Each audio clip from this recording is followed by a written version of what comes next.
Tribunal Constitucional entra en sesión, vista conjunta de las causas roles 3.421 y 3.422, requerimientos de inaplicabilidad por inconstitucionalidad respecto al artículo 1º, inciso 8º de la Ley 20.975 y también el inciso 3º en la causa rol 3421.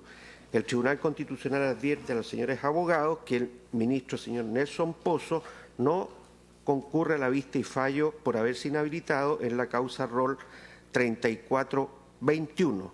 Tiene la palabra el relator, señor José Francisco Leito. Muchas gracias, señor presidente. Se ha dispuesto vista conjunta en las causas roles recién enunciadas, en que se impugna preceptiva contenida en el artículo 1º, incisos 3º y 8º, según el caso, todos serán contenidos en la Ley 20.975 de presupuestos para el sector público del año 2017, tanto por diversos jueces representados por la Asociación Nacional de Magistrados, como por fiscales adjuntos del Ministerio Público compareciendo a través de la Asociación Nacional de Fiscales. La norma reprochada en ambos autos constitucionales establece la improcedencia de aplicar el reajuste de 3.2% a los funcionarios del sector público que al día 1 de diciembre de 2016 tuvieran como promedio mensual de remuneración líquida permanente durante el periodo diciembre de 2015 a noviembre de 2016 un monto igual o superior a 4.400.000 mensuales, exclusión que se extiende a los funcionarios de la Corte Suprema pertenecientes a los grados 1 y 2. De la escala del personal superior del Poder Judicial y a los funcionarios pertenecientes a su escalafón primario que perciban remuneraciones de grados 1 a 5 del escalafón del personal superior del ya enunciado Poder Judicial, también con límite en rentas que superen los 4.400.000 mensuales. En ambos requerimientos, las gestiones pendientes consisten en recursos de protección que se tramitan ante la Corte de Apelaciones de Santiago, interpuestos contra la Corporación Administrativa del Poder Judicial y el señor Fiscal Nacional, en razón de ser privados arbitrariamente, señalan, del reajuste de 3.2% consagrado en el artículo 1 de la enunciada Ley 20.975, generando así un perjuicio económico a los recurrentes respecto de sus sueldos bases y otras asignaciones. Las causas se tramitaron ante la segunda sala de esta magistratura y una vez declaradas admisibles fueron conferidos traslados de fondo, haciéndose parte del Consejo de Defensa del Estado solicitando el rechazo de ambas presentaciones con fecha 26 de mayo recién pasado.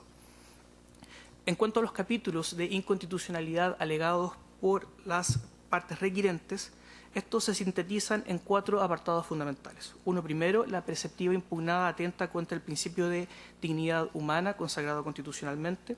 Luego, y en necesaria consecuencia, es transgredida la igualdad ante la ley, también protegida por la Carta Fundamental. En tercer término, y también en necesaria vinculación, es afectada la independencia del Poder Judicial y la autonomía con que debe actuar el Ministerio Público. Y finalmente, todo lo anterior redunda en que es afectada la supremacía constitucional. Así, a efectos de esta relación, serán tratados de forma separada cada uno de estos capítulos de constitucionalidad con las argumentaciones que, según el caso, transmitió el Consejo de Defensa del Estado. En primer término y en primer capítulo de inconstitucionalidad, alegan las partes requirentes que la normativa controvierte el debido respeto a la dignidad de la persona, valor protegido por la Constitución política. Exponen que la Ley 20.975, de tramitación extraordinariamente breve, no entregó criterios de razonabilidad que permitan explicar la discriminación arbitraria en perjuicio de los funcionarios del Poder Judicial ya enunciados y los fiscales adjuntos que perciben remuneraciones líquidas en el tramo ya indicado. Por el contrario, refieren a fojas 22 vuelta en la causa rol 3421 que la exclusión de la norma es un acto atentatorio a la dignidad de la persona, contraria a la igualdad ante la ley y que se torna necesariamente en discriminación. En ambos requerimientos se hace presente que la dignidad es un pilar fundamental en nuestra Carta Fundamental, el que debe ser siempre utilizado como criterio de interpretación de todos los derechos que consagra la Constitución política. Dicho principio, así consagrado en el artículo 1 constitucional, así como los artículos 5.1 y 11 de la Convención Americana sobre Derechos Humanos, reafirman el valor intangible de la dignidad, por lo que su respeto y protección es obligación de todo poder público. Es un derecho fundamental individual que se concreta en el resto de los derechos fundamentales. En dicho sentido, la merma en las remuneraciones de jueces y fiscales adjuntos exponen atenta contra su dignidad intrínseca, lesionando, en el caso de los magistrados, su independencia con grave infracción a lo dispuesto así en el artículo 80 de la Carta Fundamental, desestimulando con ello la pertenencia a la estructura del Poder Judicial. Por lo anterior, solicitan que sea acogido este primer capítulo de impugnación. Respondiendo en derecho a este primer capítulo, el Consejo de Defensa del Estado hace presente que los requirentes en ambas presentaciones se limitan solo a hacer referencia al reconocimiento de la dignidad en el artículo 1 constitucional, sin explicar la forma en que se produciría la vulneración que vienen a alegar a esta sede, lo que debiese significar en sí causal suficiente para rechazar esta alegación.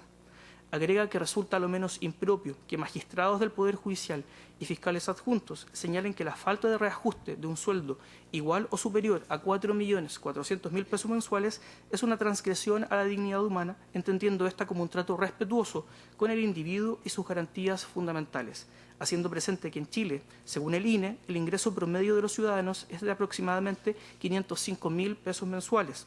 Así, los requirentes exponen ganan al menos 8.7 veces lo que gana el promedio de los chilenos y al menos 16.6 veces el sueldo mínimo que recibe casi un sexto de los trabajadores. Por ello, la alegación en torno a una afectación a la dignidad resulta, comenta Foja 134 de causa rol 3421, inverosímil y derechamente inadecuada. Expone el Consejo de Defensa del Estado que el resguardo del patrimonio fiscal permite el desarrollo de otras iniciativas que benefician a toda la ciudadanía y no solo a una minoría que ostenta sueldos iguales o superiores a los ya anunciados 4.400.000 pesos mensuales. Finalmente, y en este apartado, refiere que la protección constitucional está centrada en la dignidad de las personas, pero no en la dignidad en el ejercicio de un cargo, el que está acompañado siempre de un estatuto especial. Por estas consideraciones solicitan sea rechazado este primer capítulo de impugnación. En cuanto al segundo capítulo que alegan las partes requirentes, este está centrado en el principio de igualdad ante la ley. Expone a los actores que la normativa impugnada vulnera dicha igualdad que está consagrada en el artículo 19, numeral 2 de la Constitución y en los artículos 24 de la Convención Americana sobre Derechos Humanos y 26 del Pacto Internacional de Derechos Civiles y Políticos. Agregan que el legislador, a través de la Ley 20.975 en su parte impugnada, ha generado diferencias arbitrarias, vulnerando la igual protección que la ley debe dispensar en el ejercicio y goce de todos los derechos. En el caso de los jueces, la composición de remuneraciones por categorías se relaciona con su antigüedad y en el caso de fiscales adjuntos con su antigüedad y mérito. Más, conforme la norma reprochada, solo se incrementará el sueldo de funcionarios con menor cantidad de tiempo ejerciendo sus cargos. Se trata, en definitiva, así de una discriminación arbitraria de facto, en que es la propia disposición normativa la que, utilizando criterios injustificados e irracionales, ha limitado a los afectados de un reajuste salarial. Exponen que la exclusión y limitación del reajuste de 3.2% del sector público atenta contra derechos consagrados en la Constitución política, estableciendo diferencias arbitrarias entre personas que desempeñan iguales funciones, carente de justificación y racionalidad, debido a que algunos fiscales y algunos jueces sí recibirán dicho reajuste, otros percibirán uno inferior y otros derechamente serán apartados del mismo. Comentan que la prohibición de diferenciar arbitrariamente y sin ninguna razonabilidad es un límite a la función legislativa, ejecutiva y judicial. Por medio de la razonabilidad, agregan, se exige que presentándose una medida restrictiva, ésta sea justificada en la necesidad de preservar, proteger o promover un fin que sea constitucionalmente valioso. Finalmente, en este apartado, hacen presente que los reajustes de remuneraciones obedecen siempre a la pérdida del valor de la moneda por la inflación, incrementándose progresivamente los precios de bienes y servicios con la consiguiente disminución del valor real de las remuneraciones. El reajuste permite mantener su valor de poder adquisitivo contrastando dicho deterioro, lo que no sucede en la especie producto de la aplicación de la preceptiva impugnada. Esta aplicación genera la vulneración alegada y por lo tanto solicitan sea acogido este segundo capítulo de impugnación.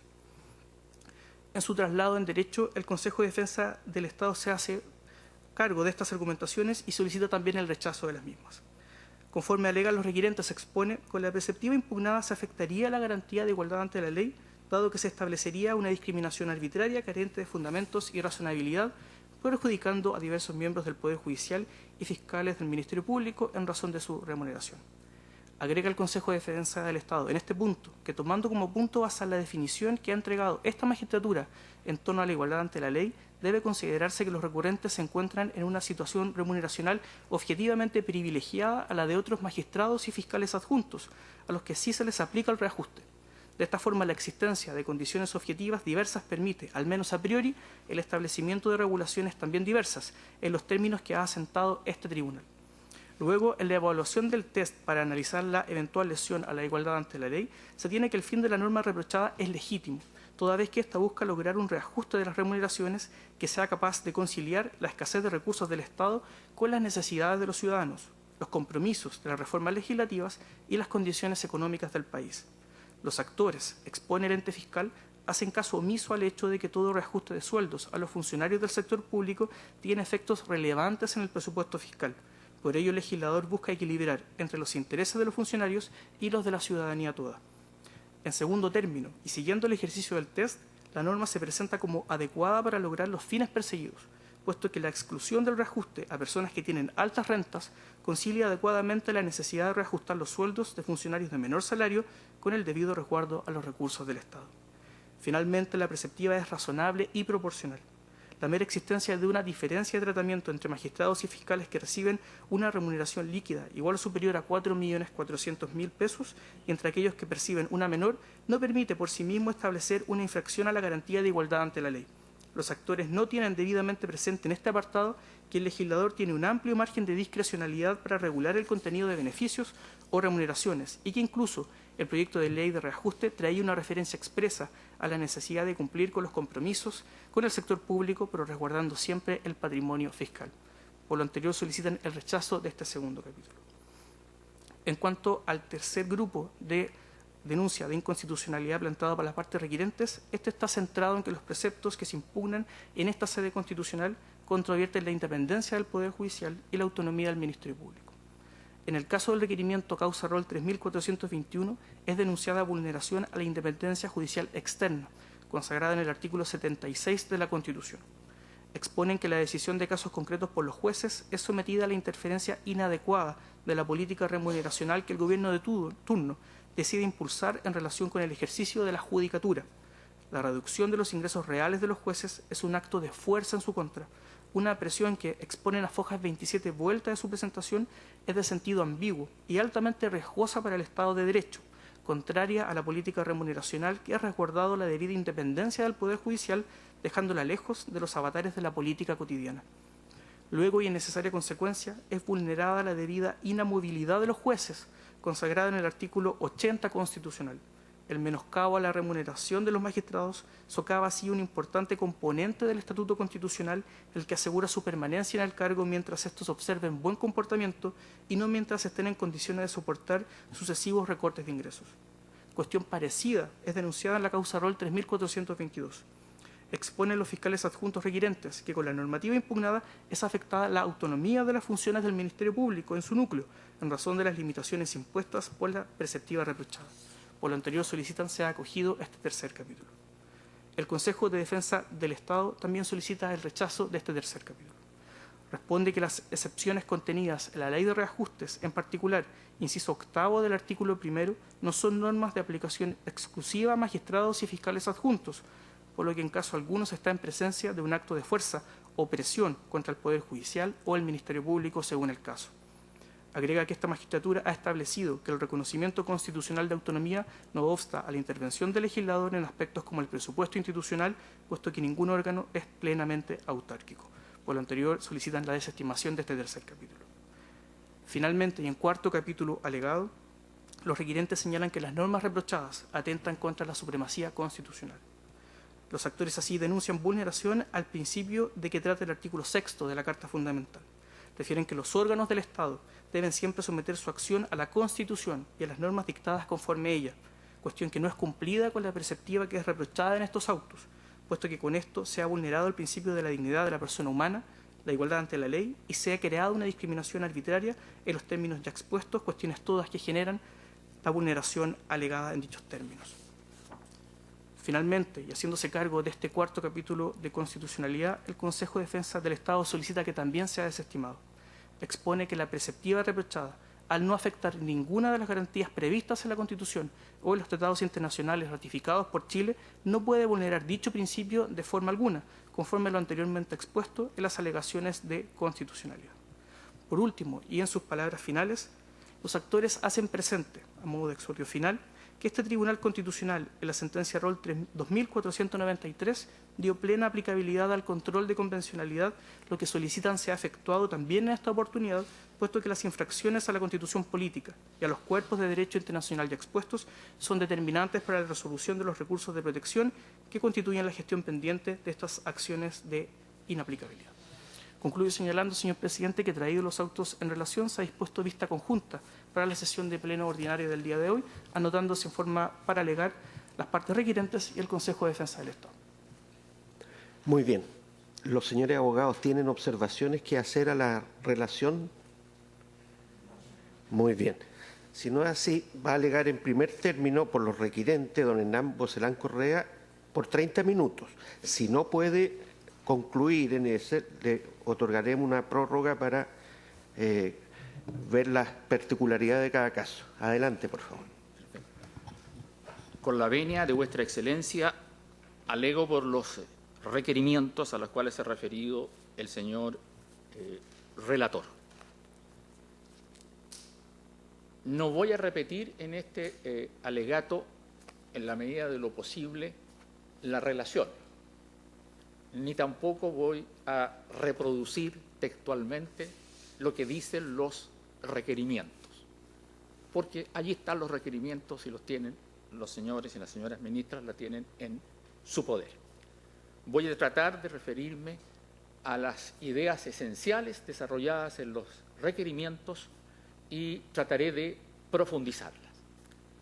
Estos requerimientos se basan en que sostenemos categóricamente que la Ley de Reajustes 20.975, en sus artículo primero, inciso tercero y octavo, al establecer un reajuste del 3.2% para las remuneraciones del sector público y al excluir en sus artículos incisos tercero y octavo a las personas por las cuales nosotros recurrimos, a magistrados del Poder Judicial y fiscales, infringe garantías fundamentales contempladas en la Constitución Política de la República, la dignidad de las personas, esencialmente la garantía de la igualdad ante la ley, en el sentido de que no se pueden establecer diferencias arbitrarias.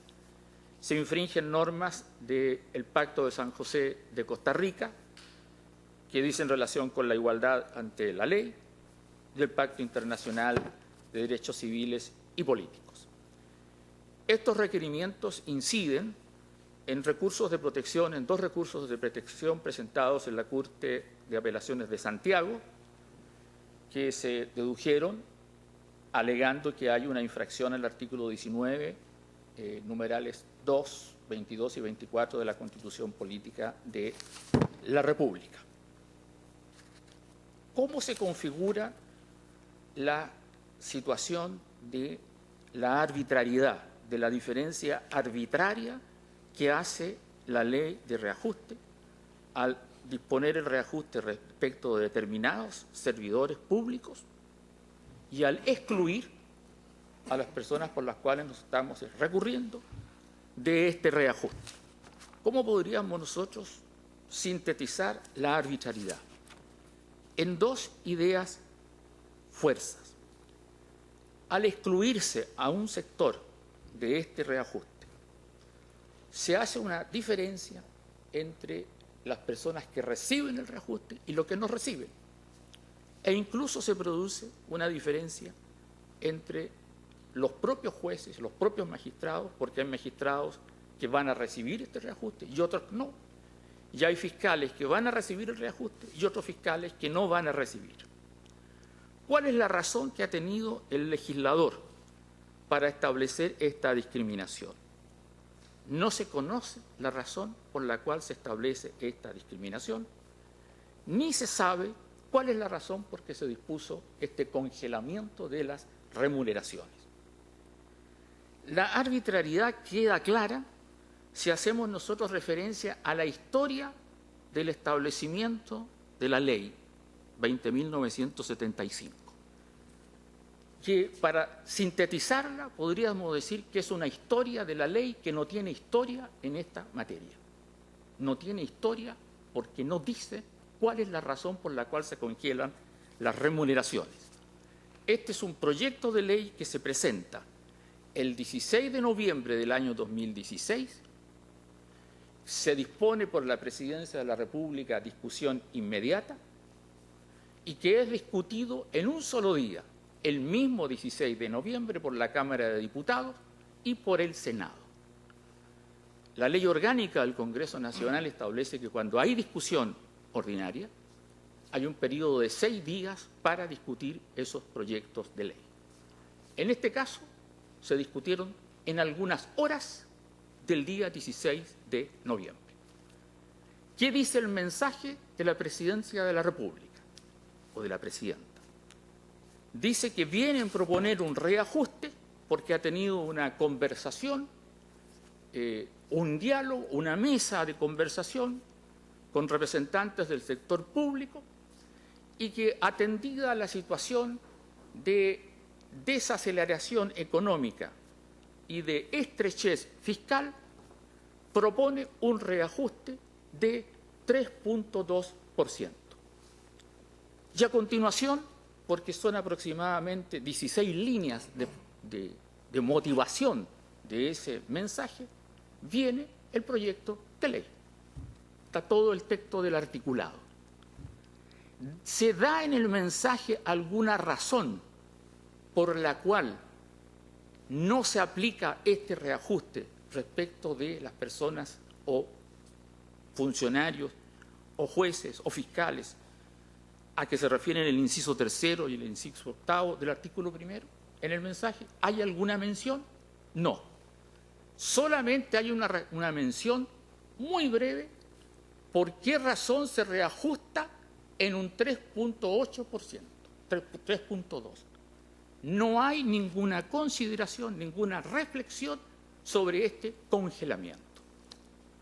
Se presenta el proyecto a la Cámara de Diputados y va a la Comisión de Hacienda respectiva. Esta hace un trabajo aproximadamente de una media hora y llegan con un informe a la reunión del plenario, donde hay discusión general y particular. Intervienen los señores diputados. Hay intervenciones por bancadas, son muy pocas. Cada una de las bancadas interviene por 2,3 minutos. 2,3 minutos para dar las razones por las cuales se está apoyando o no apoyando este proyecto de ley. Todos los señores diputados, al hablar en la sala, lo único que dicen que se trata de un proyecto de ley que establece un reajuste de un 3.2 y que congela remuneraciones respecto de otro sector. No dan ninguna argumentación por qué se hace el reajuste del 3.2, ni menos dan ninguna argumentación por qué se hace este congelamiento o exclusión del reajuste. Interviene el ministro de Hacienda. Se encuentran presentes en la sala todos los ministros del comité político. Interviene el ministro de Hacienda. ¿Qué dice el ministro de Hacienda? Dice lo mismo que dice el mensaje, que este es un proyecto de reajuste del 3.2 y que se excluyen del reajuste a determinadas personas que están señaladas en los incisos pertinentes del proyecto de ley. No dice por qué se establece este congelamiento. No da ninguna razón. Y agrega que en el futuro se va a presentar un proyecto de ley con la finalidad que los reajustes se hagan sobre la base de unas comisiones asesoras que proporcionen elementos objetivos para realizar el reajuste. Que se haga en el futuro un análisis de la situación económica del país, de la productividad total de los factores, de los sueldos del sector público, de los sueldos del sector privado, un estudio comparado, y un estudio comparado con situaciones en otros países.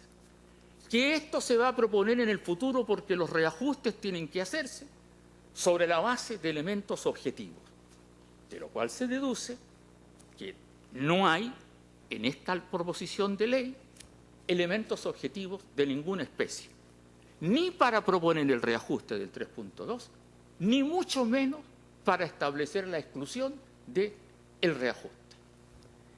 Y el señor ministro tampoco da a conocer ningún elemento de carácter subjetivo de por qué razón se está estableciendo este congelamiento. No da ninguna consideración. De la discusión en la Cámara de Diputados, en mi concepto es rescatable la intervención de un solo diputado, del señor Macaya, del partido de la UDI, que llama la atención a la Cámara sobre una declaración pública que había hecho el Pleno de la Corte Suprema, en el sentido que el congelamiento de las remuneraciones atentaría en contra de la independencia del Poder Judicial. Y le dice a la Cámara que aquí podría existir un problema de constitucionalidad, que por razones políticas él no va a desarrollar, pero le hace presente que hay que preocuparse de este tema. Pasa ese mismo día, 16 de noviembre, el proyecto pasa, perdón, presidente, la hora ahí, el marcador 19, 41 minutos, 7, 40 minutos, ya. Señala que pasa al Senado. En el Senado se da la misma situación, informe de la Comisión de Hacienda, que es oral, rinde informe el senador Pizarro, hace referencia solamente a las normas, al articulado, no dice nada por qué se reajustan, ni dice nada por qué se excluye del reajuste. Hay discusión en la sala, igualmente que en la Cámara de Diputados, breves y concentradas, y son rescatables dos intervenciones. Una de Alejandro Navarro, que dice que va a votar en contra, y hace fuerza en el sentido, y le recuerda al Senado, que no deben congelarse las remuneraciones de las personas que se pretenden congelar, porque estas remuneraciones son producto de un proceso político que ha vivido Chile, y hace referencia al gobierno de Ricardo Lagos, donde como consecuencia de determinadas situaciones que produjo, fue necesario incrementar las remuneraciones en el sector público, a los funcionarios del sector público, porque conviene tener buenas remuneraciones para que estas personas permanezcan en su cargo y no vayan al sector privado. Otra intervención del senador Guiller, yo no voy a votar porque yo lo estoy citando nomás, dice de que los congelamientos tienen que basarse en elementos de carácter objetivo. Y en este proyecto de ley no hay elementos objetivos para el congelamiento. Interviene el ministro de Hacienda y el ministro de Hacienda repite lo mismo que dijo en la Cámara de Diputados. En el futuro va a haber un proyecto de ley donde se van a dar elementos objetivos para el reajuste. Consecuencias, en este proyecto de ley no hay elementos objetivos. Pero señala que este gobierno ha logrado que se aprueben leyes para reajustar al servicio de salud en un porcentaje del 6% real de sus remuneraciones. Para el registro civil, el 4.8% adicional por encima del reajuste. Al servicio agrícola y ganadero, un reajuste del 8.3%. Tampoco da a conocer el ministro las razones por las cuales en estos casos, en otros proyectos de ley, se han establecido estos montos de reajuste sin congelamientos de ninguna especie, y porque en este caso se aplica solo un reajuste de un 3.2 y se congelan las remuneraciones. Ahora, ¿tiene importancia todo lo que estoy yo diciendo sobre que no hay fundamentos? Tiene mucha importancia. El artículo 8 de la Constitución, en su inciso segundo, establece que son públicos los actos de los órganos del Estado, sus fundamentos y sus procedimientos, y que solo en virtud de una ley de quórum calificado se puede establecer secretos o reservas sobre estas materias, sobre los actos de resoluciones, sobre los fundamentos de los actos de resoluciones. Vale decir, de esta norma uno debe concluir que los actos de todos los órganos del Estado deben tener fundamentación. Y este precepto de la Carta Fundamental de alguna manera está repetido y reiterado en la Ley Orgánica del Congreso Nacional, en su artículo 5, letra A, inciso 3, que es coetánea con la modificación que se hace al artículo 8, inciso 2 de la Constitución. Y este precepto establece que el principio de transparencia consiste en permitir y promover el conocimiento público de los actos y resoluciones que adopten los diputados y senadores en el ejercicio de sus funciones, en la sala y en las comisiones, así como en las cámaras y sus órganos internos, y de sus fundamentos y los procedimientos que utilicen. En consecuencia, hay que fundar los actos del Senado y de la Cámara de Diputados.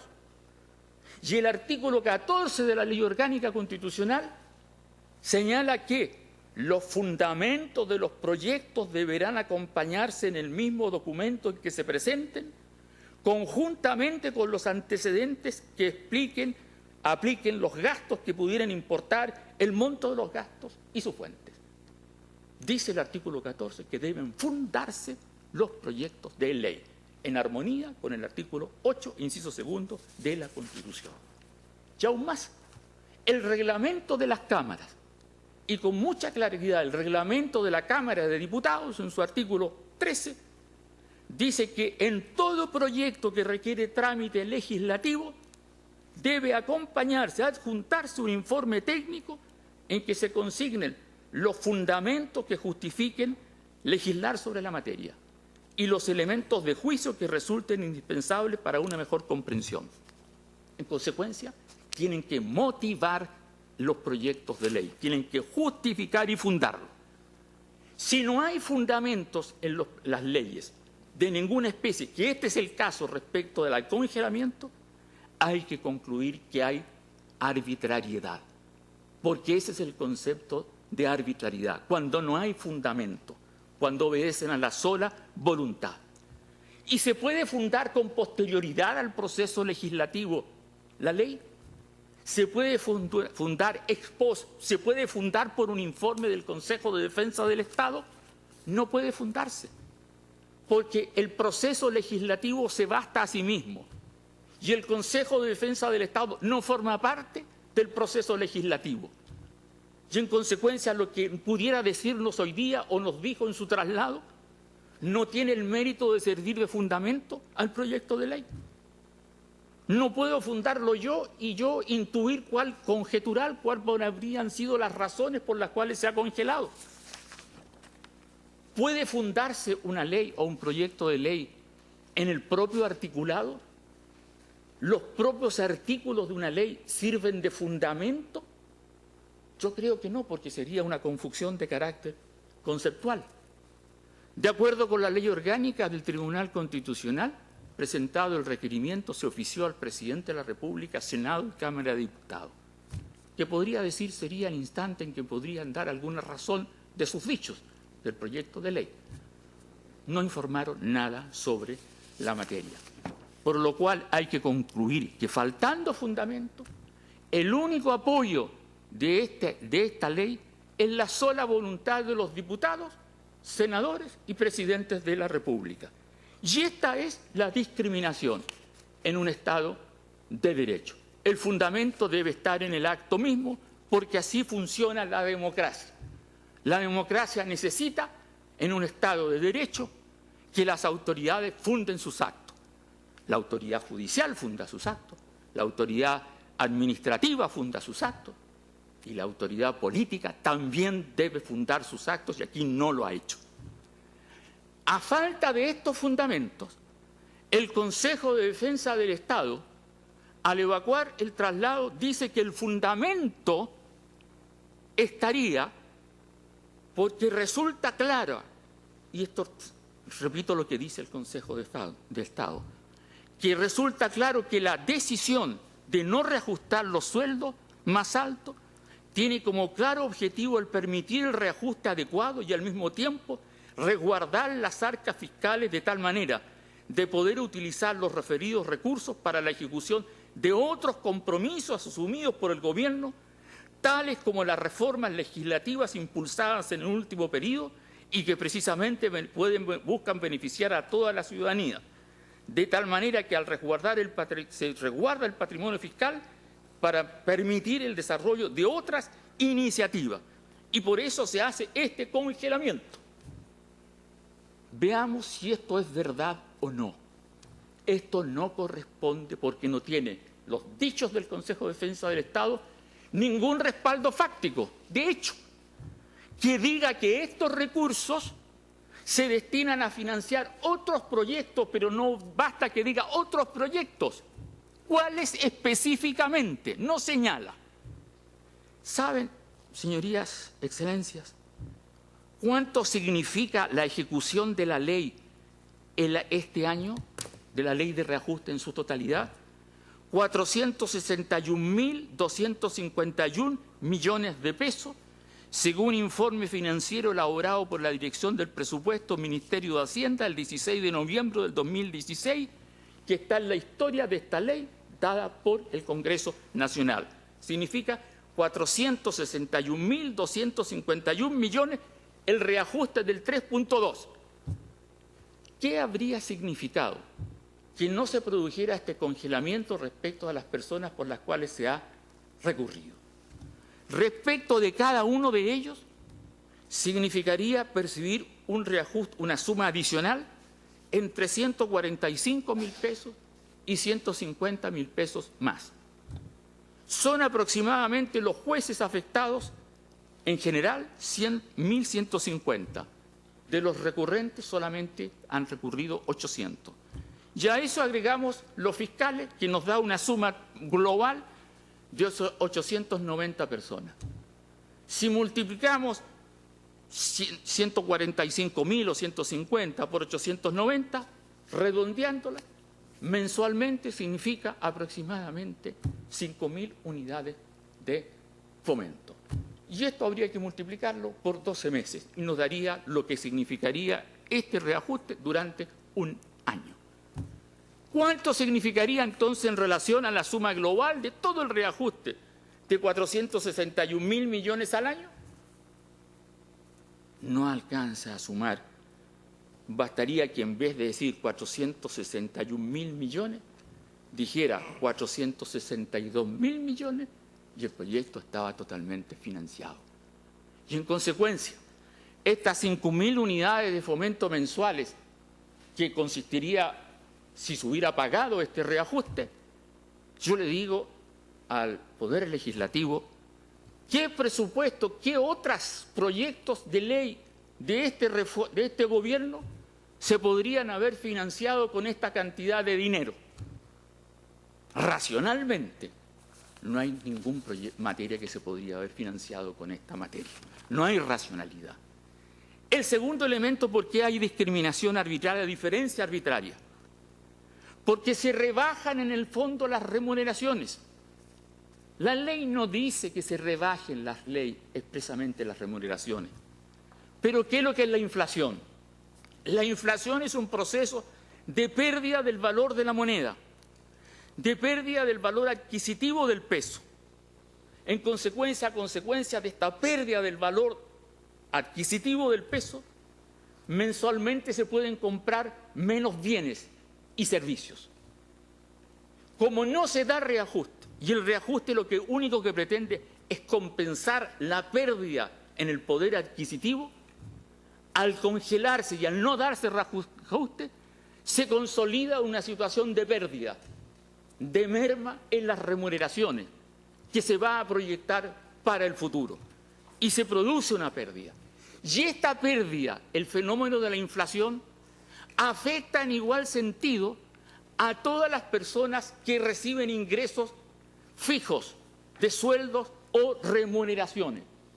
La pérdida del poder adquisitivo de la moneda, de los pesos, afecta igual a todas las personas que reciben remuneraciones fijas. No afecta en los mismos términos a los que tienen ingresos de capital, porque los que tenemos ingresos de capital podemos defendernos sobre la base de la rentabilidad del capital. pero las personas que viven de un sueldo o de una remuneración no tienen otra defensa que el reajuste. En consecuencia, esta ley ha consolidado, respecto de las personas a las cuales no se les da el reajuste, la pérdida, una pérdida ascendente a la inflación, en circunstancias que ellos están afectados en la misma forma como están afectados las personas que han recibido el reajuste. Hay una igualdad esencial entre las personas que reciben el reajuste y las personas que no reciben el reajuste. Y la igualdad esencial está dada porque están afectados en las mismas formas y en las mismas situaciones por la inflación, porque los afecta en los mismos términos la pérdida del valor de la moneda. En consecuencia, cuando se hace esta diferenciación, a un sector lo reajuste y al sector no lo reajuste, se está estableciendo una discriminación arbitraria. Y en la historia de nuestro país ha habido leyes de reajuste que han establecido reajustes escalonados a las remuneraciones, pero reajustes escalonados a las remuneraciones. Recordando solamente en la historia de Chile que se hayan congelado remuneraciones, recuerdo bajo el gobierno del general Ibáñez, Misión Cleinsa, que congeló los sueldos y remuneraciones y provocó una explosión social el 2 de abril del año 1957. Bajo el gobierno del presidente Frei Montalva se trató en un momento determinado de pagar parte del reajuste con unos bonos, que era una forma también de no pagar dinero y entregar bonos a plazo, que era una forma de establecer pago pero con una semicongelación. Cayó el ministro de Estado. Vale decir, la historia legislativa en Chile indica que deben reajustarse las remuneraciones de todos, aunque se haga escalonadamente, que se hagan diferencias, pero deben ser reajustadas. Cuando no se hace este reajuste y se discrimina sin razonabilidad, se infringe la garantía constitucional. Vuestra Excelencia ha señalado criterios orientadores para determinar cuándo hay infracción a la igualdad ante la ley.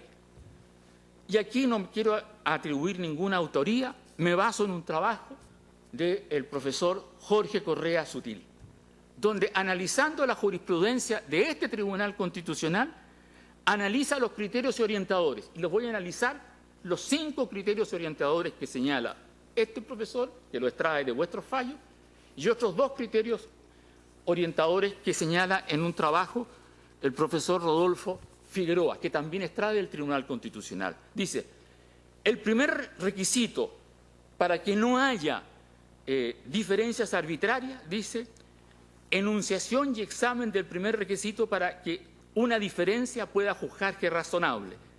El trato diverso solo se justifica en la medida en que las situaciones se diferencien en aspectos fácticos, objetivos y relevantes. Y dice, la determinación de estos factores objetivos y relevantes, el concepto mismo es muy difícil de precisarlo. Por esto, este Tribunal Constitucional, sobre la base de las opiniones de otros tribunales constitucionales, alemán y español, ha hecho una referencia a la necesidad al concepto de igualdad esencial. Y se afecta a la igualdad ante la ley cuando se tratan desigualmente a las igualdades esenciales o se tratan igualmente a las desigualdades esenciales. En este caso, se trata desigualmente a las igualdades esenciales, porque la igualdad esencial hay que medirla en relación al proyecto que se está analizando, a la materia que se está analizando. Se trata de una ley relacionada con la inflación, que proyecta compensar las pérdidas que produce la inflación. Y la inflación afecta igual a todos los sectores, los que están reajustados y los no están reajustados. Y esa es una igualdad esencial, igualdad esencial. Y esta igualdad esencial no se vence por el factor relevante que dice el Consejo de Defensa del Estado, que sería el elemento diferenciador que otorgaría validez a la norma. que es el monto de la remuneración de 4.400.000. No, ese no es el elemento esencial. El elemento esencial es que están afectados por la inflación todos los sectores. Y en un informe en Derecho que ha acompañado, para que lo tenga presente Vuestra Excelencia, elaborado por el profesor Enrique Navarro Beltrán, cita diversos casos en los cuales Vuestra Excelencia ha aplicado ese criterio. Por ejemplo, en un proyecto de ley, en un requerimiento relacionado con la norma del Código de Procedimiento Civil que establece que no hay casación en la forma en los juicios especiales cuando las sentencias carecen de fundamento de hecho y de derecho, Vuestra Excelencia dijo, mire, las sentencias tienen que estar fundadas. En el texto del Código de Procedimiento Civil se deben fundar en el juicio ordinario con consideraciones de hecho y de derecho. Ya hay una norma que dice que tratándose de los juicios especiales no se necesitan fundar. Se trata de una diferencia que podría decir, al tenor del criterio del Consejo de Defensa del Estado, hay diferencia objetiva en un juicio especial y un juicio ordinario. ¿Qué dijo Vuestra Excelencia? Dijo que era fundamental que existieran consideraciones de hecho y de derecho tanto en el fallo en un juicio ordinario como en un juicio especial. Ahí estaba el elemento, la esencialidad común que existía entre el juicio especial y el juicio común, y el juicio ordinario. En materia relacionada con la igualdad de armas, cuando se niega una prueba, Código Procesal Penal, solo puede apelar el Ministerio Público. Vuestra Excelencia dijo que también podía apelar la parte querellante. Aplicando el criterio del Consejo de Defensa del Estado, podría decirse que hay una diferencia entre el querellante y el Ministerio Público. Pero el elemento esencial es el derecho a tener el derecho a apelar. Otros casos que reproducen y que están en este informe en derecho, un informe relacionado, un fallo de Vuestra Excelencia relacionado con los cibercafés, donde se le establecía que en los cibercafés donde hay Internet debían registrar a todos los usuarios. Y estas otras partes donde se prestan los servicios de Internet, como los hoteles, como los bares, como los clubes sociales, no se hace exigencia. ¿Y qué dijo Vuestra Excelencia? Que eso iba y constituía una discriminación arbitraria porque todos prestaban el mismo servicio de Internet, el mismo elemento de carácter común. Obviamente que nadie puede comparar un cibercafé con un hotel, con un gran hotel, o con un club social donde uno puede ir a usar el Internet. Aplicó ese mismo criterio. Vuestra Excelencia lo ha aplicado. Estoy en la hora. Me quiero exceder. ¿Cuánto? 15 minutos. 15 minutos.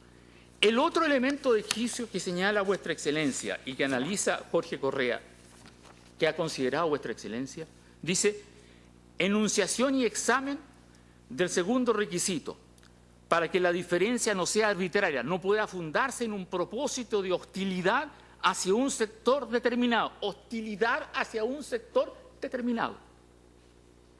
Y dice que Vuestra Excelencia ha señalado en fallos relacionados con la CISAPRE que una diferencia fundada en el nivel de ingreso que llegue a impedir a que una persona pueda gozar determinados beneficios es una diferencia arbitraria. Pero yo voy a la hostilidad. Hay una manifiesta hostilidad por parte del legislador. El legislador no ha dicho que tenga una conducta de hostilidad hacia los jueces o los magistrados. La hostilidad está revelada en el traslado que evacúa al Consejo de Defensa del Estado, y al cual se ha referido el señor relator, que dice que estos magistrados y estos fiscales que han presentado el recurso de protección y los requerimientos reclaman desatisfechos porque tienen unas remuneraciones que son 18 o 16 meses superiores al sueldo mínimo y 8 o 7 veces superiores al promedio de las remuneraciones, que son 300 o 500 mil pesos en Chile. Y que en consecuencia, en definitiva, hay que igualar hacia abajo. Yo digo que si ese es el criterio, lo que debió haber hecho el legislador es no congelar solamente las remuneraciones de 4.400.000 pesos, sino que haberlas congeladas todas, pues. Todos los que recibían más allá de 1 millón debió haberlas congelado, si ese es el criterio. Yo creo que ese no es un criterio razonable para fundar un proyecto de ley y para decir que es razonable. Eso es demostrar hostilidad hacia un sector de la comunidad nacional, hacia un sector relevante como son los jueces, como es la magistratura en nuestro país y como son los fiscales. Hostilidad. Y cuando hay hostilidad no puede decir que exista razonabilidad. El tercer elemento, enunciación y examen, debe haber una finalidad lícita. Y la finalidad lícita emana de los principios y derechos establecidos en la Constitución o en otras leyes. Y Vuestra Excelencia ha señalado que desde el punto del bien común se ha admitido que para moderar el gasto fiscal se dicte una ley que establezca un reajuste diferenciado de pensiones. Un reajuste diferenciado de pensiones. Pero establezca un reajuste diferenciado de pensiones. Allí se está resguardando el bien común. Pero cuando no se establece reajuste, se está violando el bien común. El cuarto elemento es que exista una relación entre la diferenciación que se está estableciendo y el fin que se está persiguiendo por la ley. Aquí la ley persigue reajustar. La diferenciación debiera conducir de alguna manera a que ese reajuste se haga viable. Ya lo he dicho al comienzo de este alegato, que no hay relación, las cifras no dan, no ajustan, los dineros no sirven para financiar el reajuste de ninguna manera. En consecuencia, no hay relación de ninguna especie. El profesor Figueroa añade que Vuestra Excelencia, en aproximadamente 16 sentencias, ha señalado que el factor de diferenciación, para que no se atente contra la igualdad, es necesario que sea para proteger bienes jurídicos y derechos, o que ese factor de diferenciación se basa en criterios o juicios de valor generalmente aceptados. En la sociedad chilena se aceptan los criterios de diferenciación de 4.400.000 para establecer estas diferencias. Es un criterio generalmente aceptado en la sociedad chilena hoy día. No es aceptado. No es aceptado. Podrá alguien decir por allí que es eso, que hay que igualarnos a todos, pero no es aceptado. El Consejo de Defensa del Estado dice que estos requerimientos presentados por nosotros serían absolutamente inútiles, porque el presidente de la República tendría facultades para promover y proponer proyectos de ley que disminuyan las remuneraciones del sector público. Y dice que eso estaría establecido en el artículo 65, inciso primero, de la Constitución Política de la República. Lo cierto es que hubo un error del computador y no del colega que redactó, porque la referencia debe hacerse al artículo 65, inciso tercero, donde se establece que el presidente tiene iniciativa exclusiva en materia de leyes de administración financiera y presupuestaria del Estado. Pero el Consejo de Defensa del Estado no cita el inciso cuarto del artículo 65, numeral cuarto, donde dice que es iniciativa del presidente de la República, en este caso presidenta, fijar, modificar, conceder o aumentar remuneraciones, etc. Es iniciativa exclusiva. Fijar, modificar, conceder o aumentar remuneraciones. Esto significa que el verbo modificar que está utilizando este numeral cuarto del inciso cuarto del artículo 65 no puede entenderse referido a las remuneraciones, a las modificaciones de las remuneraciones, porque para decir que se podían aumentar fue necesario que el propio precepto dijera que podía aumentar la remuneración. No se le concedió facultades para disminuir o rebajar las remuneraciones. El Consejo dice que esta facultad podría emanar del estatuto legal y constitucional de los jueces y de los fiscales, que no hay una bilateralidad, sino que es un estatuto de carácter público, de derecho público, que se puede modificar unilateralmente. Y dice el Consejo que Vuestra Excelencia había fallos que incluso de Vuestra Excelencia que permitirían que se modificara el estatuto de los jueces o los fiscales en perjuicio de ellos. Y cita, para fundarla, fallos que no dicen relación con el perjuicio, por la modificación de la edad para jubilidad, fallos que establecen inhabilidades, fallos que establecen incentivos. Nunca ha dicho el Tribunal Constitucional que se puedan modificar los estatutos causando perjuicios, porque allí se pierde la coherencia de la Constitución Política de la República. Artículo 38 de la Constitución. Los órganos del Estado, si causan perjuicios y lesiones, son responsables del perjuicio que causan. ¿Cómo va a ser legítimo que en una modificación del estatuto se rebajen las remuneraciones y se cause un perjuicio? ¿Cómo va a ser constitucional?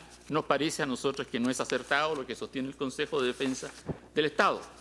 Agrega el Consejo de Defensa del Estado que sería inútil los requerimientos porque la Corte Suprema y la Corte de Apelaciones de Santiago, al pronunciarse sobre un recurso de protecciones, donde este tribunal había declarado inconstitucionales normas relacionadas con unos bonos y con los descuentos que se hacen por los créditos universitarios en las devoluciones de impuestos anualmente, que declaró en 2 casos inconstitucionales esos descuentos, y la Corte Suprema no dijo que no iba a aplicar este precepto, este fallo del Tribunal Constitucional, porque es necesario que la ilegalidad se produzca en el acto que se ha realizado el pago.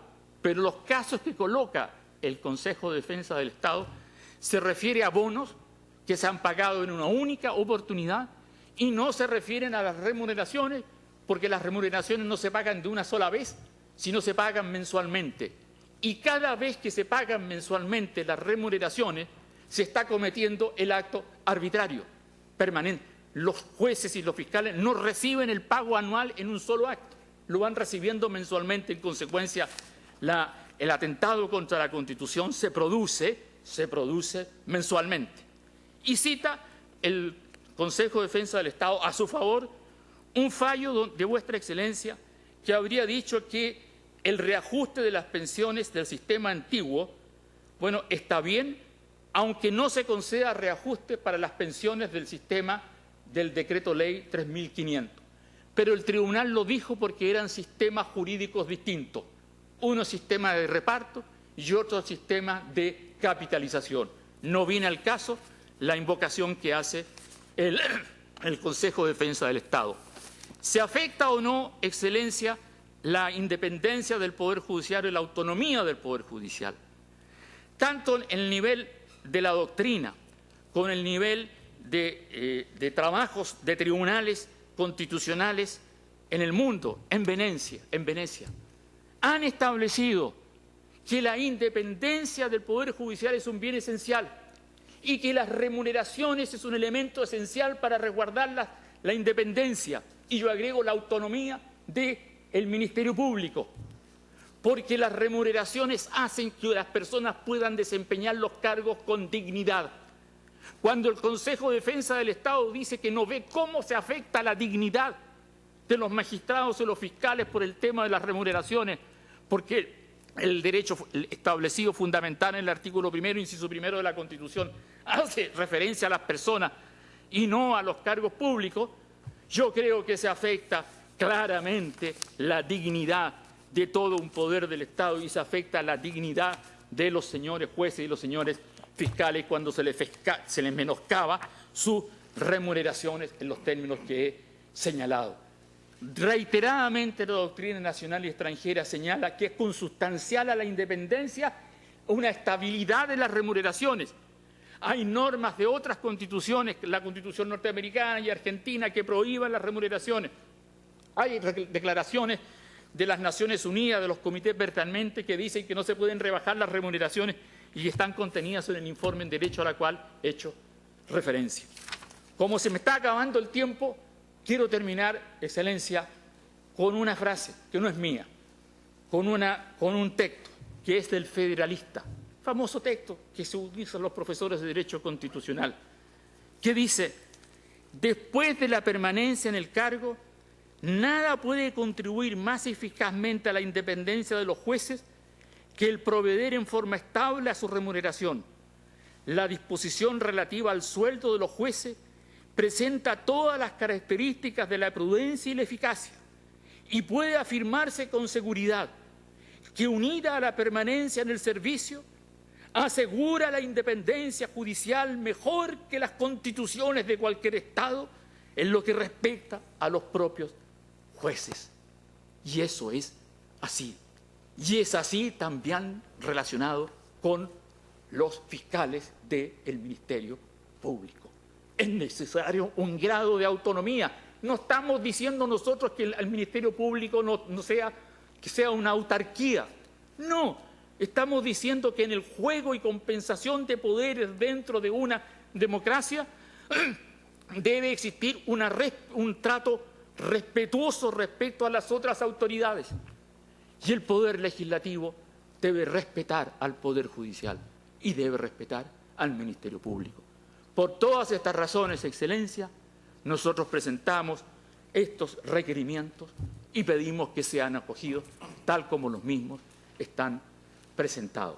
Muchas gracias, Excelencia, por haberme escuchado y haberme concedido esta extensión en el tiempo. Gracias a usted. El tribunal entra en receso 10 minutos.